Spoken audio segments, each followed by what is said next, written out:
안녕하십니까. 2021년 인베스트 페어 세션 7 토론을 시작하겠습니다.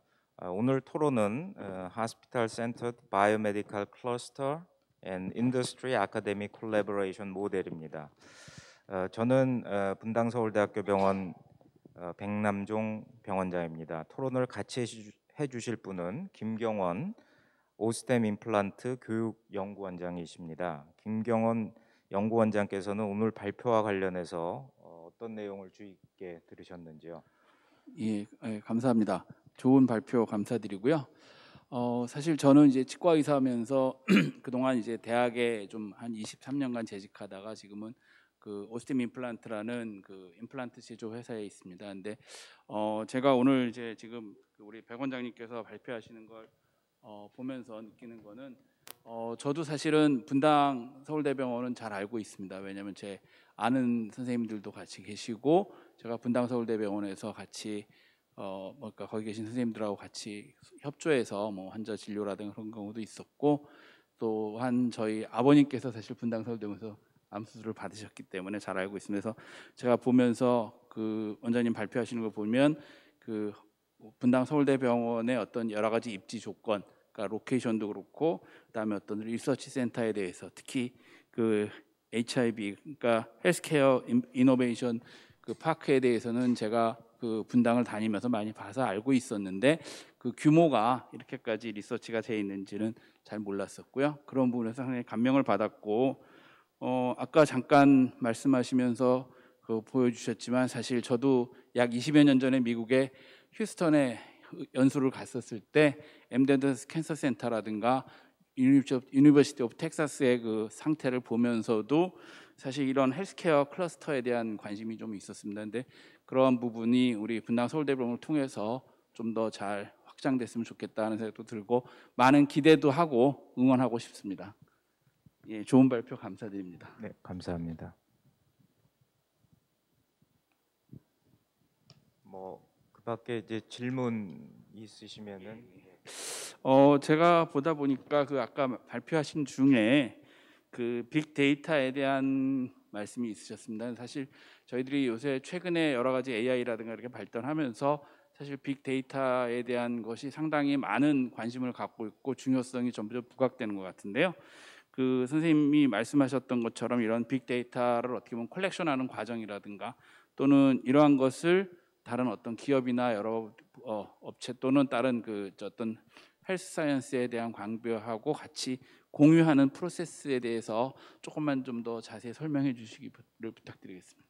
네, 여러 가지 이제 빅데이터를 이제 앞으로 이제 정밀 의료와 관련해서 이제 많이 말씀을 주시는데요. 이제 뭐 라이프 로그 데이터가 있고요. 우리가 뭐 손목시계 같은 것으로 이제 뭐 측정한 걸음수, 근데 이런 것들은 아직은 이제 병원 데이터로 모이지는 않고, 또 환자가 이제 진료했던 그 데이터가 이제 의무 기록, 전자 의무 기록, EMR이라고 그러죠. EMR에 많이 있고, 그 다음에 이제 또 유전자 데이터가 있습니다. 유전자 데이터가 있는데 대개 이제 데이터 수집은 EMR 같은 경우는 데이터의 이용이 되게 후향적이기 때문에 별도 프로세스가 있는 거는 아닙니다. 근데 이제 유전자 데이터는 이제 환자의 동의를 미리 구해야 되는 프로세스가 있고요. 그 샘플을 얻을 때 동의를 구해서 이제 데이터를 나중에 분석하게 됩니다.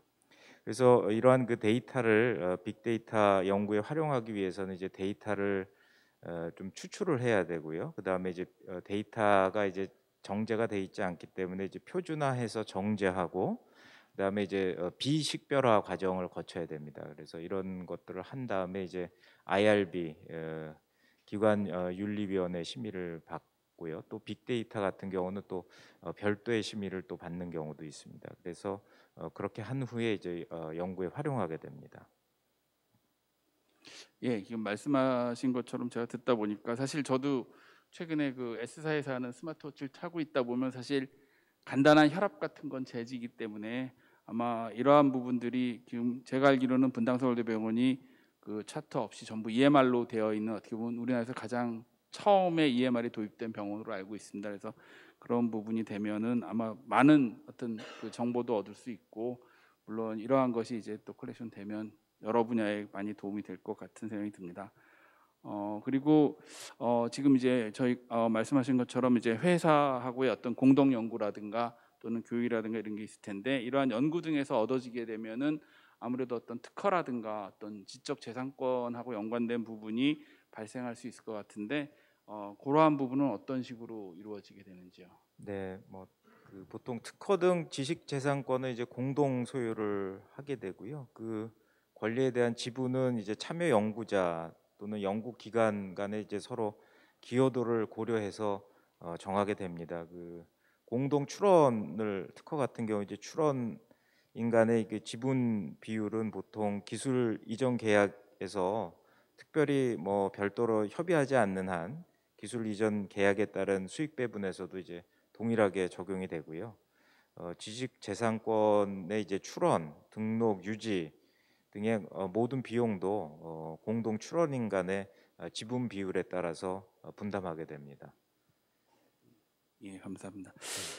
또 하나는 선생님 원장님 발표하신 데 보면 이제 바이오뱅크에 대한 부분도 있는데요. 사실 저 같은 경우 이제 치과 의사로서 특히 이제 임플란트나 이런 부분에 대한 강의를 하거나 이렇게 하다 보면 사실 20여 년 전에는 거의 자가고를 이용한 뼈 이식을 많이 했었습니다. 뼈가 모자랄 경우에, 물론 20여 년 전에는 전신마취에서 주로 이제 그 골반에서 채취를 했지만 그 후에 한 10여 년 전에는 주로 저희 치과 같은 경우 임플란트를 위해서는 뭐 하악골이라든가 그 입안에 있는 여러 턱뼈라든가 이런 데서 채취를 하게 되는데, 사실 많은 환자들이 이렇게 자기 뼈를 채취하는 거에 대한 어떤 거부감이 있습니다. 거부감이라기보다는 당장 어떻게 보면 그 뼈를 다른 데서 2차적인 수술을 해야 되기 때문에 어떤 수술에 대한, 그렇지 않아도 한 가지 임플란트나 이런 거에 대한 공포가 있는데 부가적인 수술이 필요하고 또 이로 인해서 부가적인 어떤 통증이라든가 어떤 합병증이 발생하기 때문에 사실 최근에는 뭐 그 인체 조직 같은 경우를 많이 활용하고 있습니다. 그래서 사실 그 동종골 이식제라든가 다른 환자에서 발생하는 그런 이런 바이오뱅크의 어떤 인체 조직을 저희들이 활용을 하는 것이 상당히 중요할 것 같은데, 여러 가지 또 제약이 좀 있어서 그 지금 말씀하신 발표하신 부분에 그 바이오뱅크 인체 조직의 연구 활용에 대한 어떤 접근성이랄까 또는 좀 개방성을 어느 정도까지 생각하시는지 좀 여쭤보고 싶습니다. 네, 분당 서울대학교 병원은 이제 2013년부터 이제 인체 자원 센터를 이제 운영하고 있습니다. 이제 환자분들이 이제 대개 이제 동의를 받고 이제 자발적으로 이제 이러한 그 어, 인체 유래물들을 이제 뭐 피 검사라든가 아니면 뭐 조직 검사할 때 하는 것들을 이제 제공을 하게 되죠. 그래서 근데 이제 분당 서울대학교 병원 같은 경우는 공공 분양 비율이 90%에 이릅니다. 다른 기관보다 굉장히 높은 편인데요. 이게 조금 더 나아가서 이제 병원 자체에서 외부에서 그 원내 연구자를 통하지 않고도 직접 분양 신청하고 심의할 수 있는 그런 시스템을 지금 구축 준비 중에 있습니다. 그래서 이렇게 우리 병원이 다른 기관에 비해서 공공 분양 비율이 높은 이유는 이제 동의서 구독에서 인체 유래물 관리할 때까지 전주기적으로 인체 자원 센터가 주도적으로 참여를 해서 이게 그 교수 개인의 디포지토리 형태가 아닌 그 공동의 그 디포지토리로 하기 때문에 공공 분양이 조금 더 손쉬운 점이 있습니다. 이거를 조금 더 오픈하려고 노력을 하고 있습니다. 예, 그래서 제가 볼 때는 이런 바이오뱅크 사업이 저도 많이 기대가 되고요. 사실 저희들이 이제 아무래도 자꾸 이제 어드밴스 되고 또 환자들의 어떤 부가적인 수술이나 이런 것 때문에 저 같은 경우는 주로 이제 뼈 이식제를 가장 많이 사용하게 되지만 어떤 연조직이라든가 여러 가지 인체 조직에 대한 어떤 바이오뱅크는 앞으로 상당히 중요한 부분이 될 것 같고요. 지금 원장님 말씀하셨듯이 이런 식으로 좀 더 공공성에 대해서 한다면 상당히 좋지 않을까, 그리고 많은 기대가 되고 또 응원하고 싶습니다.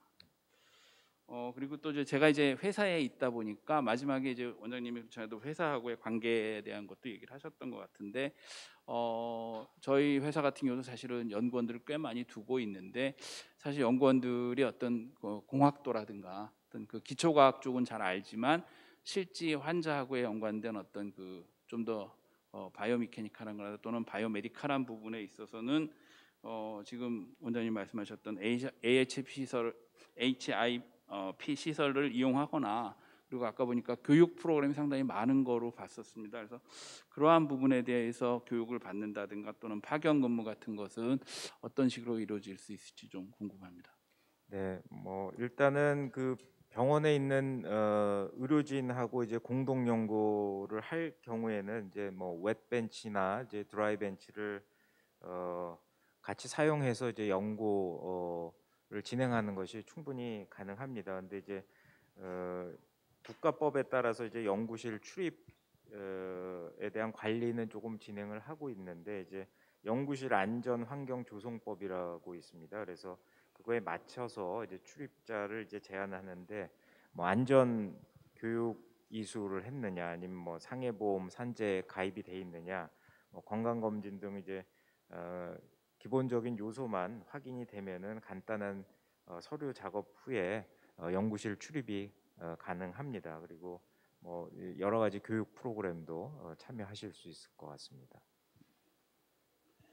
예, 그리고 아까 그 원장님 발표하신 마지막 부분 같은 그 거의 끝에 쪽에 보면 그 닥터 앤서에 대한 말씀이 닥터 있었는데, 앤서, 예, 네네. 닥터 앤서 사실 최근에 어떤 AI를 이용한 뭐 사람 모델이라든가 또는 AI 의사라든가 이런 것도 많이 저기 개발되고 있어서 그 닥터 앤서에 대한 부분을 조금 더 한번 자세히 설명을 좀 부탁드리겠습니다. 네, 요거는 이제 국가에서 이제 큰 펀드를 대서 이제 그랜트를 갖고 하는 운영인데 국내 아주 큰 이름만 되면 다 아실 만한 큰 병원들이 다 모여서 AI의 장기별로 이제 AI를 개발하는 프로그램입니다. 그래서 각 병원들이 이제 한두 개씩의 장기를 맡아서 이제 그거에 관련된 AI 프로그램을 진단 치료에 관한 AI 프로그램을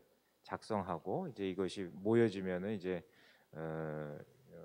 오픈이 돼서 이것들을 이제 AI를 통한 그 의료를 한 단계 향상시키는 데 큰 역할을 할 것으로 기대를 하고 있습니다. 예, 그럼 말씀하셨듯이 AI와 더불어 사실 또 최근에는 그 증강현실 AR에 대한 관심도 상당히 많거든요. 사실 아마 제가 알기로도 메디칼에도 많은 뭐 로봇 수술이라든가 그리고 사실 치과 쪽에는 아직은 뭐 사실 로봇을 가지고 임플란트하기에는 조금 어려움이 많습니다. 사실 시야나 이런 부분인데 저희들이 이제 최근에는 여러 가지 디지털 장비들을 이용해서 그 디지털로 가이드된 서저리를 하긴 하거든요. 물론 그것은 내비게이션 서저리라고까지 얘기할 수는 없을 것 같고요. 어떻게 보면 기존에 미리 촬영한 저희 같은 경우 이제 임플란트를 뼈에다 심다 보니까 어떤 CT 데이터라든가 이런 걸 모아서 어떤 버추얼하게 서저리를 하고 그 부분에 할 수 있는 어떤 가이드 장치 같은 걸 만들게 되는데 그 아까 원장님 언급하셨던 그 AI와 더불어 그 VR이라든가 또는 AR 같은 경우 어떤 식으로 생각하시는지.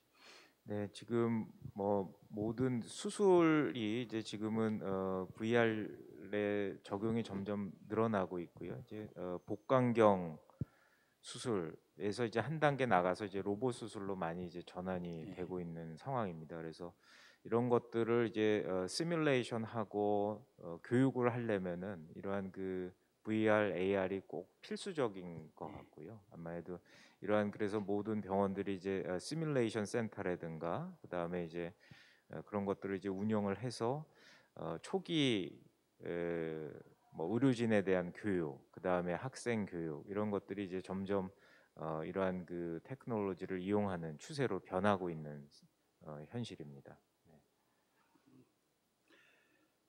그리고 마지막에 그 현재 오늘 이제 말씀해주신 주제이기도 한데요. 호스피탈 센터드 바이오메디컬 클러스터. 그러니까 사실 아까 저도 처음에 잠깐 소감에서 말씀드렸듯이 그 특히 이제 그 보스턴에 있는 그 MIH라든가 그런 그 매사추세츠 호스피탈이라든가 이런 데라든가 또는 미국의 어떤 보다 보면 상당히 부러운 면도 있고 어떤 펀드레이징이나 이런 걸 볼 때인데 아마 거기에 대한 포부라 그럴까요? 좀 어떤 그 선생님이 갖고 계신 좀 많은 비전에 대해서 조금 더 자세히 설명해 주시면 좋을 것 같습니다. 네, 뭐 이제 그 우리 아카데미도 이제는 그 교수님들이 이제 많이 이제 그 창업 같은 데 관심이 많이 있고 좀 현실 적용이 되는 것들을 많이 하시려고 그럽니다. 그래서 이런 그 아까 이제 강의에서도 말씀드렸지만 어떤 그 기술을 개발하고 할 때 결국은 이게 최종 엔드 유저가 병원이 될 가능성이 많기 때문에 처음부터 같이 협업을 해서 하면은 훨씬 더 효율적이고 또 여러 가지 에러를 줄일 가능성이 많고 그다음에 훨씬 더 좋은 제품이 나올 가능성이 많은 거죠. 이제 대개는 만들어진 제품을 갖고 써주세요 이렇게 오는 경우도 종종 있으신데 그럴 때는 아 이게 의사나 이런 그 엔드 유저의 입장에서 보면 이거는 크게 뭐 마켓 사이즈가 작거나 아니면 크게 활용이 안 될 거다 뭐 이런 생각을 많이 얘기를 하게 되는데 그럴 땐 조금 너무 늦죠. 그러니까 처음부터 같이 이제 콜라보레이션을 하면은 좋은 프로덕트가 나올 것 같고요. 그래서 뭐 대부분 외국의 이제 그 클러스터들이 이렇게 병원을 중심으로 형성되는 게 그러한 이유 때문인 것 같습니다. 그래서 뭐 시간이 많이 경과되는데 사실 제가 하나 부탁드리고 싶은 거는 사실 최근에 이제 아마 많은 분들이 아시겠지만 치과형 임플란트는 사실 국산화가 상당히 많이 됐습니다. 이제는 이제 저희 회사 같은 경우도 거의 세계적으로 볼 때 마켓 쉐어에 있어서 거의 한 3위 내지 4위권까지도 올라갔고요. 물론 사실 굉장히 저희는 후발 주자였거든요. 그러니까 왜냐하면 저도 그 97년도에 IMF 이전에는 당연히 뭐 소위 말하는 외제 임플란트를 쓴 거죠. 뭐 미국에서 생산된 거라든가 뭐 특히 유럽 쪽에서 생산된 임플란트를 쓰다가 최근에는 이제 물론 저희 회사를 필두로 해서 사실 우리나라의 임플란트 회사가 굉장히 많은데 아마 다른 분야에 비해서는 상당히 의료 파트에서는 굉장히 많이 국산화가 되지 않았나 생각이 드는데 아직 메디칼 부분이라든가 여러 보면은 아까도 말씀드렸던 인체 조직도 그렇지만 사실 아직까지 좀 국산화가 덜 된 부분도 많이 있어서 아마 그런 부분에 있어서는 아까 원장님이 발표하신 그런 걸 봤을 때 앞으로 우리나라가 의료계에서 더욱더 도약하는데 상당히 중추적인 역할을 하셔야 되지 않을까 하는 생각이 많이 들어서요. 그런 부분에 대한 좀 부탁도 드리고 그 장래 포부랄까 비전으로 마무리하시면 어떨까 하는 생각이 듭니다.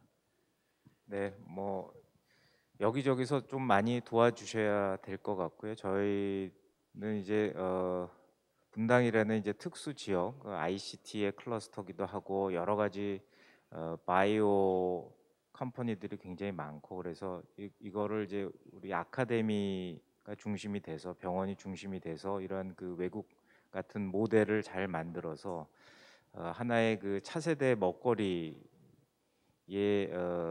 뭐 만드는 중심이 되고자 하는 게 저희 포부입니다. 그래서 이제 단순히 이제 환자만 보는 게 아니라 이제 의생명 전체를 조금 할 수 있는 그러한 그 병원이 되고 클러스터가 되는 게 이제 저희의 포부입니다. 그래서 많이 성원해 주시고 도와주시고 또 조언도 많이 해주셨으면 좋겠습니다. 네, 감사합니다. 예, 감사합니다.